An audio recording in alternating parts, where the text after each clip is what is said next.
আজকে দেখো আমরা পড়ব তড়িৎ রসায়নের যে টপিকটা, সেটা হচ্ছে গাঢ়ত্ব কোষ বা কনসেন্ট্রেশন সেল। গাঢ়ত্ব কোষ বা কনসেন্ট্রেশন সেলটা কীরকম না, এখানে আমরা যে গ্যালভেনীয় কোষ পড়েছি, সেখানে দেখো দুটো অর্ধকোষ এবং তার মধ্যে তড়িৎদ্বার থাকবে।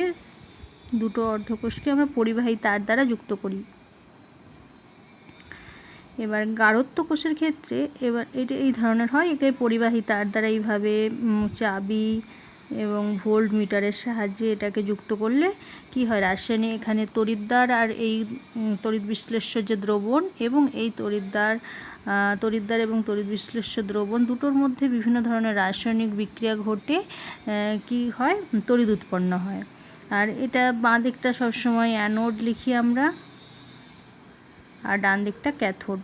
এই ধরনের আমরা পড়েছি এবং সেক্ষেত্রে আমরা সবসময় দেখেছি আগের যতগুলো কোষ পড়েছি সেখানে কিন্তু রাসায়নিক বিক্রিয়া ঘটছে এবং ইলেকট্রনের প্রবাহ ঘটে তড়িৎ উৎপন্ন হচ্ছে। কিন্তু গাঢ়ত্ব কোষের ক্ষেত্রে এগুলো হচ্ছে গ্যালভানীয় কোষ, কিন্তু এই গাঢ়ত্ব মানে এই ধরনের কিছু কিছু গ্যালভানীয় কোষ আছে যাদের মধ্যে কিন্তু কোনো যে উপাদানগুলো আছে তাদের মধ্যে কোনো অ্যাজ সাচ রাসায়নিক বিক্রিয়া ঘটে না।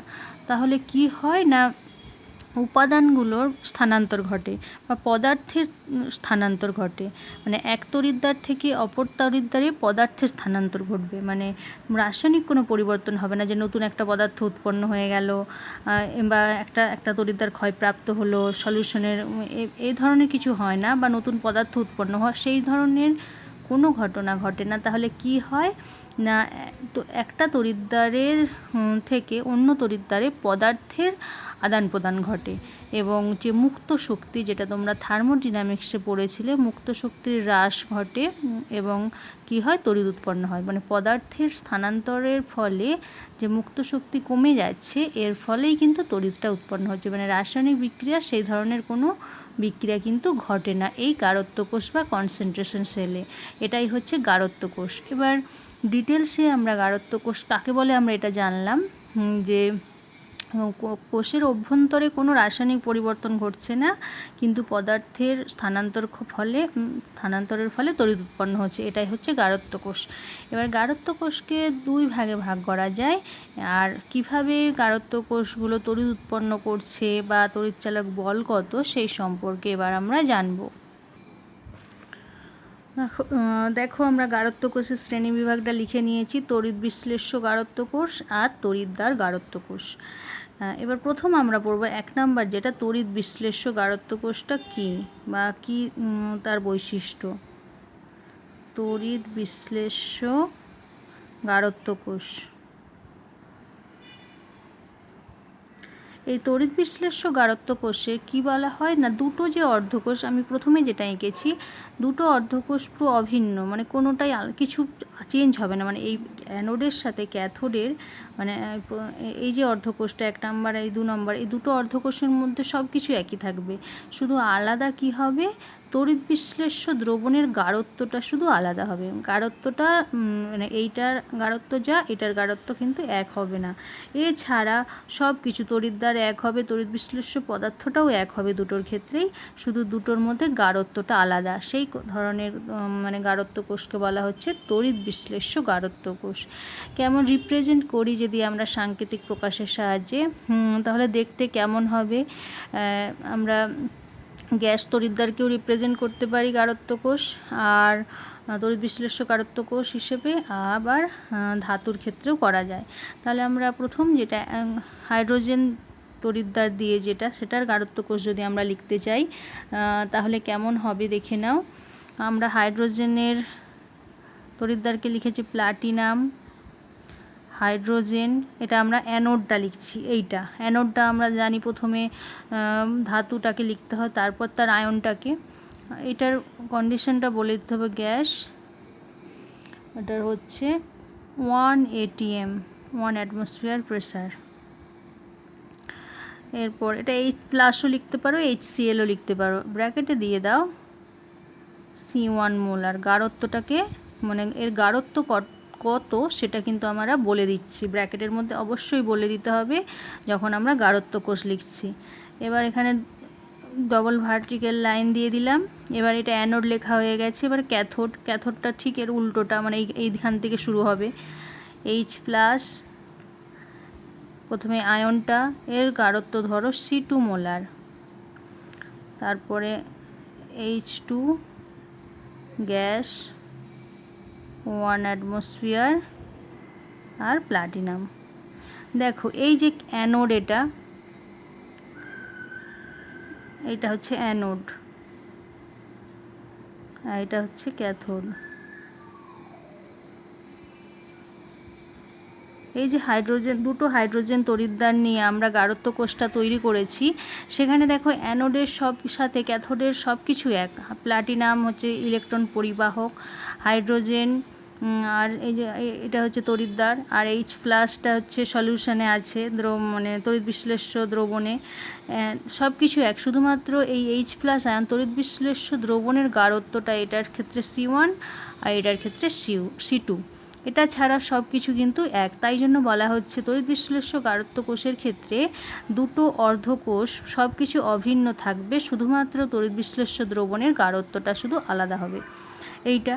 এবার আরও যদি আমরা ধাতুর ক্ষেত্রে লিখি, জিঙ্ক সালফেট এইভাবে লিখি, মানে এখানে যদি এটা যদি জিঙ্ক হতো আর এটা যদি জিঙ্ক সালফেট দ্রবণ হতো, এটাও জিঙ্ক হতো, এটাও জিঙ্ক সালফেট দ্রবণ হতো, সেক্ষেত্রে আমরা গাঢ়ত্ব কোষটা কী করে রিপ্রেজেন্ট করতাম দেখে নাও। জিঙ্ক সালফেট C1 মোলার, আমি ধরে নিচ্ছি C1 মোলার গাঢ়ত্ব। জিঙ্ক তো ধাতুর তো সলিডের ক্ষেত্রে তো তার সক্রিয়তা 1, তাই জন্য কিছু লিখলাম না। জিঙ্ক সালফেট C1 মোলার, এখানে double vertical line, zinc sulphate, এটা হচ্ছে অ্যানোড হয়ে গেল, এটা ক্যাথোড, এটা হচ্ছে C2 মোলার, এটা হচ্ছে জিঙ্ক। তাহলে এইভাবেও আমরা ধাতুর ক্ষেত্রেও গাঢ়ত্ব কোষকে, ধাতুর গাঢ়ত্ব মানে জিঙ্ক সালফেট, এদের যে তড়িৎদ্বার, এদের গাঢ়ত্ব কোষ এইভাবে রিপ্রেজেন্ট করা হয়।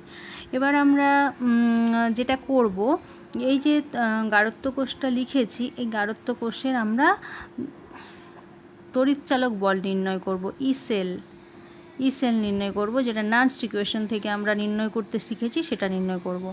আমি এটার উদাহরণ দেখাচ্ছি, এটা দিয়েও করা যাবে, একই ব্যাপার। এবার ই সেল নির্ণয় করতে হলে আমাদের কি করতে হবে, আমাদের অ্যানোড বিক্রিয়া আর ক্যাথোড বিক্রিয়া লিখতে হয়, এটা আমরা জানি। তবে এবং সেখান থেকে পুরো সেল বিক্রিয়া বা কোষ বিক্রিয়াটা আমাদের লিখতে হয়।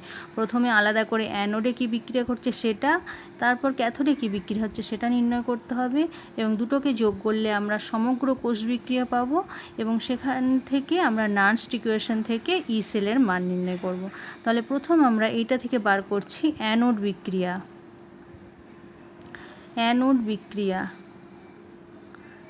বিক্রিয়া কি ঘটছে দেখো, হাইড্রোজেন থেকে গ্যাস 1 অ্যাটম থেকে তৈরি হয়ে যাচ্ছে H প্লাস,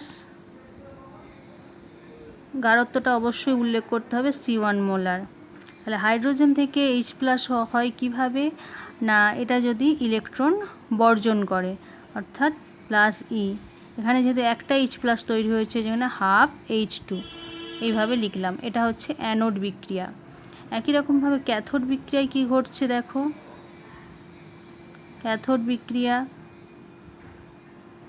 ক্যাথোডে হচ্ছে কি H প্লাস থেকে H2 তৈরি হচ্ছে, তাহলে H প্লাস তার কনসেন্ট্রেশন অবশ্যই লিখতে হবে C2 মোলার, সেখান থেকে তৈরি হয়ে যাচ্ছে কি হাইড্রোজেন গ্যাস 1 অ্যাটমসফিয়ার।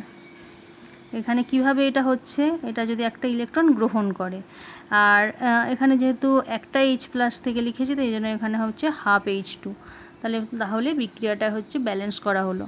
এবার দেখো এই অ্যানোড বিক্রিয়া ক্যাথোড বিক্রিয়াকে আমরা যোগ করব তখন যদি তীরচিহ্নের উভয় দিকে একই জিনিস থাকে, তাহলে আমরা কেটে দিই।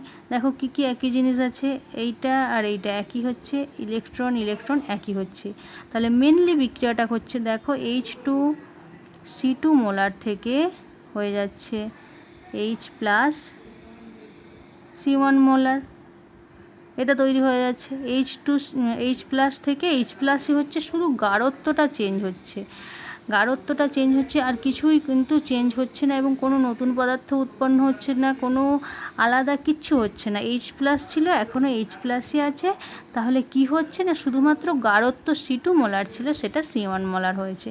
এই জন্য এটাকে বলা হচ্ছে গাঢ়ত্ব কোষ। এটাই হচ্ছে কোষের সমগ্র বিক্রিয়া, সমগ্র কোষ বিক্রিয়া। এটা হচ্ছে কোষ বিক্রিয়া। তাহলে কোষ বিক্রিয়া আমরা পেয়ে গেছি। তাহলে আমরা খুব সহজেই কি হবে, নার্স্ট ইকুয়েশন থেকে আমরা কোষটার তড়িৎ চালক বল নির্ণয় করব, যে তড়িৎ চালক বল কত, অর্থাৎ ই সেল। তাহলে দেখো এখানে আমরা ই সেল ইকুয়াল টু পাবো কি, ই নট সেল মাইনাস RT, এটা একদম 25 ডিগ্রি সেন্টিগ্রেড তাপমাত্রাতে লিখে নিচ্ছি, 0.059 বাই, এখানে ইলেকট্রনের ট্রান্সফার হয়েছে একটা, তাই 1 লগ। এখানে দেখো গাঢ়ত্বগুলো উল্লেখ করে দেওয়া আছে, C1 আর C2, তাই আমি যেহেতু বিক্রিয়াজাত পদার্থের গাঢ়ত্ব হচ্ছে C1, তাই C1, আর বিক্রিয়ক পদার্থ হচ্ছে C2 গাঢ়ত্ব একদম লিখে দিলাম। তাহলে E cell is equal to পেলাম E not cell minus 0.059/1 log C1 by C2। এইবার দেখো এই যে ই নট সেল মানে প্রমাণ তড়িৎচালক বল, কোষটির মানে যে কোষটা আমরা গাঢ়ত্ব কোষটা নিয়েছি তার প্রমাণ তড়িৎচালক বল যদি আমরা নির্ণয় করতে চাই, সেক্ষেত্রে প্রমাণ মান কী হবে, সব কিছুই সেম হবে, মানে প্রত্যেকের গাঢ়ত্ব সেম হবে। এটার যদি C1 হয়, মানে এটার যদি 1 মোলার হয়, এটারও কি হবে 1 মোলারই হবে, এবং সেক্ষেত্রে সব কিছুই একই ছিল অলরেডি, শুধুমাত্র আলাদা ছিল তড়িৎ বিশ্লেষ্য পদার্থের গাঢ়ত্ব। এবং প্রমাণ অবস্থায় এই দুটো মানও কী হয়ে যাবে, সেম হয়ে যাবে। তার মানে কি, দুটো সেম হলে কি তাদের ই নট সেলের মানও কী হবে, একই হবে। ই নট সেলের মান, ই নট সেল মানে আমরা কি জানি, কোষের E not cell is equal to কি, E right minus E left, মানে ই রাইট মানে এইটা ক্যাথোড, ক্যাথোডের ই রাইটের মান যা, অ্যানোডেরও প্রমাণ অবস্থায় মান তাই কী হবে, একই হবে, সমান হওয়ার জন্য এটার মান হয়ে যাচ্ছে কিন্তু 0। অর্থাৎ গাঢ়ত্ব কোষের, তড়িৎ বিশ্লেষ্য গাঢ়ত্ব কোষের আমরা দেখতে পাচ্ছি ই সেলের মান হয়ে যাচ্ছে 0, অর্থাৎ মানে প্রমাণ অবস্থায় ই নট সেলের মান। তাহলে E cell is equal two পাচ্ছি আমরা কি, 0 minus 0.059 log C1 by C2। ঠিক আছে, এইটা হলো। এবার এখানে দেখো এই যে ই সেল, এর আগে মাইনাস আছে, মানে ঋণাত্মক, আর আমরা জানি কোষের তড়িৎচালক বলের মান কখনোই ঋণাত্মক হতে পারে না। তার মানে অবশ্যই কি হবে, C1 লেস দেন C2, মানে C2টা সবসময় বড় হবে, তবে এটা কি হয়ে যাবে, ধনাত্মক হবে, মানে পজিটিভ হবে। C1 লেস দেন C2, এটা অর্থাৎ আমরা দেখতে পাচ্ছি গাঢ়ত্ব কোষের ক্ষেত্রে, অর্থাৎ এটাকে যদি আমরা C2 বলি, এর গাঢ়ত্ব যদি C1 হয়, তার মানে এই দিক থেকে এই দিকে ট্রান্সফার হচ্ছে পদার্থটা একদিক থেকে একদিকে যাচ্ছে, C2 থেকে C1 হয়ে যাচ্ছে। অর্থাৎ এই গাঢ়ত্বের পরিবর্তনের মাধ্যমে বা পদার্থের স্থানান্তরের মাধ্যমে কোষের মধ্যে তড়িৎ উৎপন্ন হচ্ছে, আর সেটাকেই বলা হচ্ছে গাঢ়ত্ব কোষ। আর তার মান হয়ে যাচ্ছে E cell is equal to 0 minus 0.59 log C1 by C2। তাহলে দেখো আমরা তড়িৎ বিশ্লেষ্য গাঢ়ত্ব কোষের ক্ষেত্রে তড়িৎ চালক বল ই সেল পেয়ে গেলাম minus 0.059 log C1 by C2, এটা পেয়ে গেলাম। এখান থেকে আমরা দেখো এই যে ভ্যালুটা পেলাম, এখানে তিনটে টার্ম আমাদের জানা নেই, C1 এর মান, C2 মান, ই সেলের মান। অর্থাৎ এখান থেকে অঙ্ক পড়তে পারে তোমাদের যে তিনটে ভ্যালুর মধ্যে যে কোনো দুটো ভ্যালু, অর্থাৎ এই কনসেন্ট্রেশনগুলো বলে দিল, তখন তুমি কিন্তু খুব সহজেই তড়িৎচালক বলের মান নির্ণয় করতে পারবে। অর্থাৎ মানে ক্যাথোডের যে তড়িৎ বিশ্লেষ্য দ্রবণ নেওয়া হয়েছে এবং অ্যানোডের যে তড়িৎ বিশ্লেষ্য দ্রবণ নেওয়া হয়েছে, তাদের ভ্যালুটা বলে দেওয়া হলো। তাহলে এই সমীকরণে বসিয়ে তুমি ই সেলের মান অর্থাৎ তড়িৎচালক বলের মান কিন্তু খুব সহজেই নির্ণয় করতে পারবে। এরকম এই সূত্রটাকে কাজে লাগিয়ে কিন্তু বিভিন্ন ধরনের ছোট ছোট অঙ্কও পড়তে পারে, খুব সহজ অঙ্ক পড়তে পারে। তাহলে আমরা তড়িৎ বিশ্লেষ্য গারত্ব কোষ সম্পর্কে পুরো পড়ে নিলাম। এবার আমরা পড়ব তড়িৎদ্বার গারত্ব কোষ। এবার দেখো তড়িৎদ্বার গারত্ব কোষ। তড়িৎদ্বার গারত্ব কোষে কী হয় না, এখানে তড়িৎ বিশ্লেষ্য দ্রবণটা কিন্তু কনসেন্ট্রেশনটা একই, মানে একটাই দ্রবণ থাকে, তড়িৎ বিশ্লেষ্য পদার্থ একটাই থাকে, গারত্ব সেম থাকবে, তার মানে একই দ্রবণে দ্রবীভূত আছে। কিন্তু যে তড়িৎদ্বার দুটো ব্যবহার করা হবে তাদের গারত্ব কিন্তু আলাদা। এই ধরনের, যেমন তোমরা সরল ভোল্টীয় কোষ পড়েছিলে, একটা তড়িৎ বিশ্লেষ্য দ্রবণের মধ্যে দুটো তড়িৎদ্বার নিমজ্জিত অবস্থায় আছে, এখানেও কিন্তু ঠিক তাই। মানে এই তড়িৎদ্বার গারত্ব কোষের ক্ষেত্রে তড়িৎ বিশ্লেষ্য দ্রবণটা একই, তার মধ্যে দুটো তড়িৎদ্বার নিমজ্জিত করা আছে। তাহলে আমরা এই কোষটাকে রিপ্রেজেন্ট করব কিভাবে, মানে এটা অ্যানোড এটা ক্যাথোড, কোষটাকে রিপ্রেজেন্ট করব কিভাবে, যদি আমরা হাইড্রোজেন তড়িৎদ্বারটাই নিই, মানে হাইড্রোজেন দুটোর হাইড্রোজেন যে তড়িৎদ্বার, অ্যানোডও হচ্ছে হাইড্রোজেন তড়িৎদ্বার, ক্যাথোডও যদি হাইড্রোজেন তড়িৎদ্বার হয়, সেক্ষেত্রে গারত্ব কোষটাকে আমরা সাংকেতিক প্রকাশের সাহায্যে রিপ্রেজেন্ট করব কিভাবে। দেখো, platinum hydrogen gas P1 atmosphere. তা তড়িৎদ্বারটা কি হচ্ছে, যেহেতু এটা গ্যাস তড়িৎদ্বার, তাই গ্যাসের যে অ্যাক্টিভিটি নির্ভর করে কার ওপর, তার পার্সিয়াল প্রেশারের ওপর, তাই এটা বলা হচ্ছে P1 অ্যাটমসফিয়ার। আর এটা H+, এর গারত্ব ধরো C মোলার, HClও লিখতে পারি। এবার যেহেতু এটা একই তড়িৎ বিশ্লেষ্য দ্রবণে দ্রবীভূত আছে, তার জন্য কিন্তু এখানে তড়িৎ বিশ্লেষ্য দ্রবণটাকে আর দুবার লিখতে হবে না, একবার লিখলেই হবে, কারণ একটার মধ্যেই দুটো তড়িৎদ্বার নিমজ্জিত অবস্থায় আছে। তাহলে আমরা দেখো C মোলার লেখা হলো। এবার পরের যেটা হচ্ছে সেটা হচ্ছে H+ লিখে নিলাম। এবার হচ্ছে হাইড্রোজেন গ্যাস P2 অ্যাটমসফিয়ার, দ্বিতীয় তড়িৎদ্বারটার পার্সিয়াল প্রেশার হচ্ছে P2 অ্যাটমসফিয়ার। আর প্লাটিনাম এইটা, এখানে তড়িৎ বিশ্লেষ্য দ্রবণটা হচ্ছে একটাই দ্রবণ, এই দ্রবণটার মধ্যে যার গারত্ব হচ্ছে C মোলার, তার মধ্যেই দুটো গ্যাস তড়িৎদ্বার, মানে হাইড্রোজেন তড়িৎদ্বার এটা আর এটা দ্রবীভূত অবস্থায় আছে, এটা লিখতে পারি। আবার মেটালের ক্ষেত্রেও লেখা যায় জিঙ্ক ধাতু দিয়ে। সেক্ষেত্রে জিঙ্ক তো বিশুদ্ধ ধাতুর ক্ষেত্রে জিঙ্কের তো অ্যাক্টিভিটি 1 হয়, সেই জন্য জিঙ্কের সংকর ধাতু নিতে হয়, যেমন জিঙ্ক অ্যামালগাম, মানে জিঙ্ক অ্যানোডটা লিখছি আমরা, জিঙ্ক অ্যামালগাম, এর গারত্ব বলে দিলাম, ধরো গারত্বটা আলাদা C1। জিঙ্ক সালফেট, এর গারত্ব ধরো একটা নির্দিষ্ট গারত্ব C মোলার। জিঙ্ক অ্যামালগাম, এর গারত্ব হচ্ছে C2 মোলার। আর এটা হয়ে গেল, এটা হচ্ছে তড়িৎদ্বার গারত্ব কোষ। দেখো এটা তড়িৎদ্বার, এটা যদি জিঙ্কের দণ্ড হয়, মানে অ্যানোড একটাই যদি ক্যাথোড হয়, এই অ্যানোডের গারত্ব ধরো C1 আর ক্যাথোডের গারত্ব হচ্ছে C2। আর শুধু জিঙ্ক লিখলে হবে না, কারণ শুধু জিঙ্ক লিখলে প্রত্যেকটার গারত্ব কি হয়ে যাবে, 1ই হয়ে যাবে, অ্যাক্টিভিটি 1 হয়ে যাবে, তার জন্য এর সাথে সংকর ধাতু অ্যামালগাম করা হয়েছে, জিঙ্ক অ্যামালগাম। এইভাবে আমরা তড়িৎদ্বার গারত্ব কোষকে সাংকেতিক প্রকাশ লিখতে পারি। এবার আমরা এই গারত্ব কোষকে কোষের তড়িৎচালক বল কীভাবে নির্ণয় করা যায় সেটা আমরা এবার দেখে নেব। তাহলে এখানে দেখো, আগেটা আমরা হাইড্রোজেন দিয়ে বার করেছি, এটা দিয়েও বার করা যেত, এটাও সহজ, এটা দিয়ে আমি বার করে দেখাচ্ছি। এটা দেখো অ্যানোড, আর এটা হচ্ছে ক্যাথোড। এবার তাহলে আমরা সেল বার করতে হলে, তড়িৎদ্বার গারত্ব কোষের সেল বার করতে হলে আমাদের কি লাগবে না, সমগ্র কোষ বিক্রিয়াটা আমাদের নির্ণয় করতে হবে। এবং সমগ্র কোষ বিক্রিয়া নির্ণয় করার জন্য আমাদের প্রথমেই করতে হবে অ্যানোডে কী বিক্রিয়া ঘটছে এবং ক্যাথোডে কী বিক্রিয়া ঘটছে। আর অ্যানোড বিক্রিয়া আর ক্যাথোড বিক্রিয়াকে যোগ করলেই আমরা সমগ্র কোষ বিক্রিয়া পেয়ে যাব। তাহলে আমরা অ্যানোড বিক্রিয়ায় কী ঘটছে দেখি। অ্যানোড বিক্রিয়ায় কী হচ্ছে না, হাইড্রোজেন, এটা অবশ্যই লিখে রাখতে হবে, P1 অ্যাটমসফিয়ার থেকে তৈরি হয়ে যাচ্ছে H plus C1 molar plus E, মানে ইলেকট্রন বর্জন করছে। যেহেতু এটা একটা H প্লাস লিখেছি, এই জন্য এখানে হবে হাফ।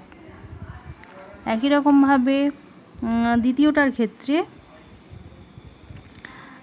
তো মানে cathode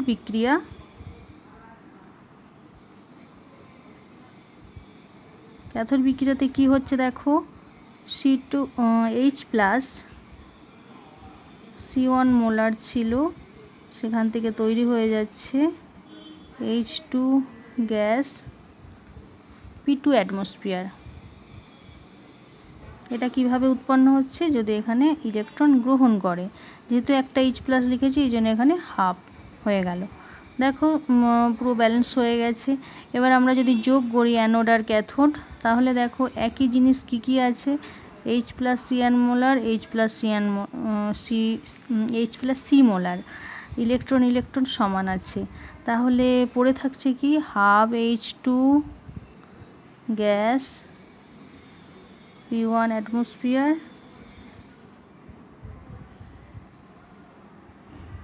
half H2 gas, P2 atmosphere. এবার দেখো নার্স্ট ইকুয়েশন থেকে আমরা সমগ্র কোষ বিক্রিয়া, এটা কোষ বিক্রিয়া,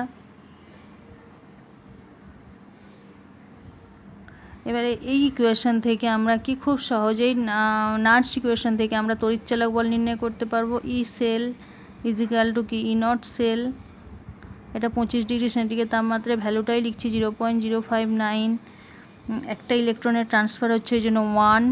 এবার লগ, আর আমরা জানি যেহেতু এটা গ্যাসীয় পদার্থর ক্ষেত্রে তার পার্সিয়াল প্রেশারটাই হচ্ছে তার সক্রিয়তা, তার মানে বিক্রিয়াজাত পদার্থ হচ্ছে P2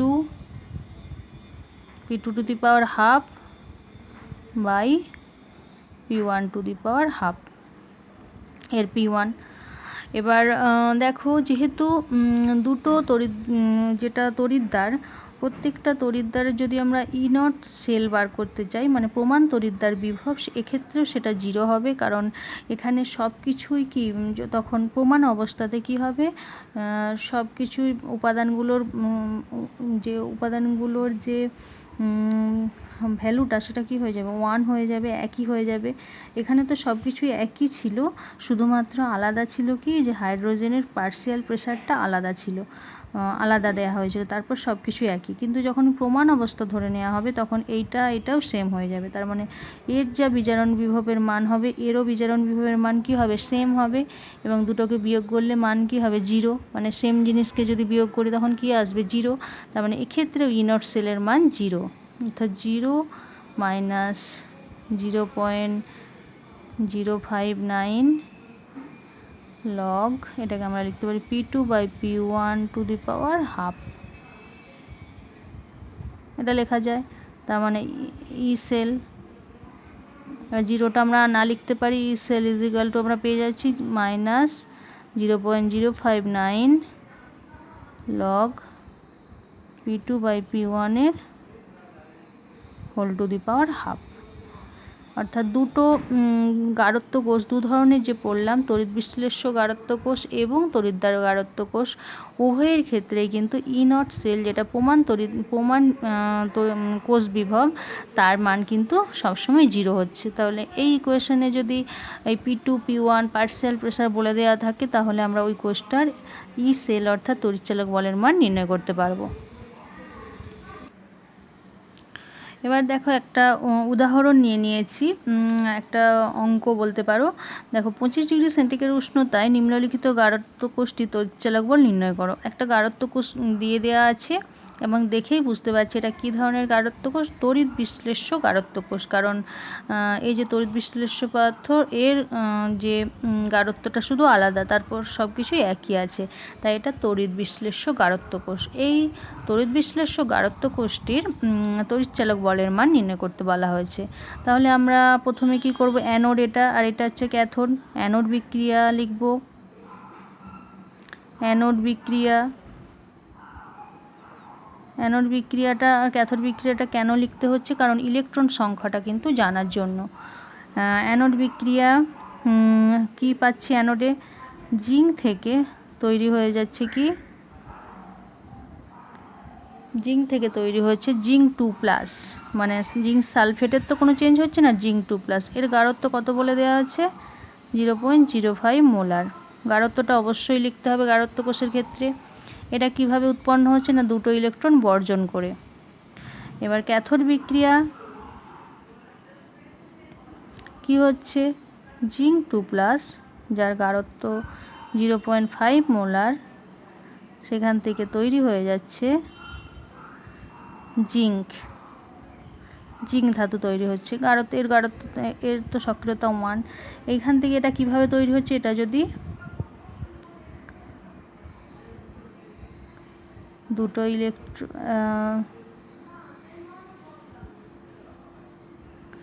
এটা যদি জিঙ্ক থেকে জিঙ্ক 2+ হচ্ছে, তাহলে যদি দুটো ইলেকট্রন, জিঙ্ক 2+ থেকে জিঙ্ক হচ্ছে, দুটো ইলেকট্রন যদি গ্রহণ করে।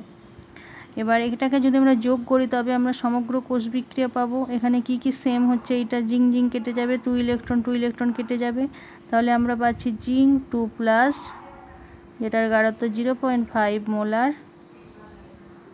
থেকে তৈরি হয়েছে জিঙ্ক 2+, 0.05 মোলার। এইটা তাহলে ই সেল ইজিক্যাল টু আমরা কি পাচ্ছি,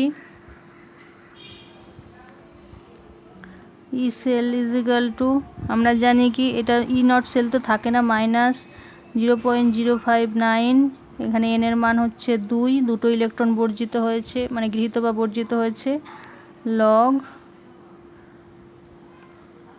এইটা বাই এইটা, তাই তো। বিক্রিয়াজাত পদার্থের গাঢ়ত্ব 0.05/0.5। দেখো নিচেরটা সবসময় মান বেশি হচ্ছে, আগেই বলা হয়েছিল C2 মান বেশি হবে C1 থেকে।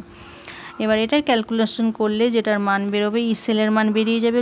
ক্যালকুলেটারে ক্যালকুলেশন খুব সহজেই করতে পারো, যেটা মান বেরোবে 0.0295 ভোল্ট। এইটা অর্থাৎ ই সেলের মান আমরা পেয়ে গেলাম খুব সহজেই। দুটো গাঢ়ত্ব বলে দেওয়া আছে, এই গাঢ়ত্ব থেকে আমরা তড়িৎচালক বলের, কোষটি তড়িৎচালক বলের মান নির্ণয় করে ফেললাম। তাহলে এই ধরনের ছোট ছোট অঙ্ক কিন্তু এখান থেকে পড়তে পারে।